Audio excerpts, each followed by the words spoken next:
తాలింపు అంటే ఆవాలు లేని తాలింపును ఒకసారి ఊహించుకోండి. ప్రతి దాంట్లోనూ ఆవాలు ఎందుకు పెట్టారు అంటే అందులో ఉండే ఔషధ గుణాలు మన శరీరానికి అనేక రకాల లాభాలు కలిగిస్తాయి కాబట్టి.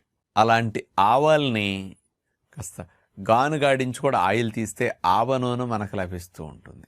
మార్కెట్లో దొరికే ఆయిల్స్ అన్నీ రిఫైన్డ్ ఆయిల్స్ కాబట్టి ఈ ఆవ నూనె కూడా రిఫైన్ చేయటం వల్ల కాస్త కల్తీ ఆయిల్స్ అట్లా ఉంటాయి. కానీ అలాంటి ఆయిల్ వల్ల మీకు మెడిసినల్ ప్రాపర్టీస్ పోతాయి. వంటకు ఆయిల్ వాడొద్దని మనం చెప్తుంటాం.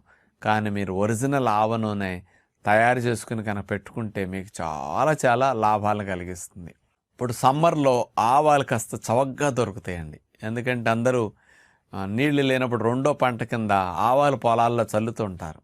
ఏప్రిల్ మే నెలలో ఆవాలు బాగా మా పంటలు పండి మార్కెట్లోకి ఎక్కువ క్వాంటిటీ వచ్చేసరికి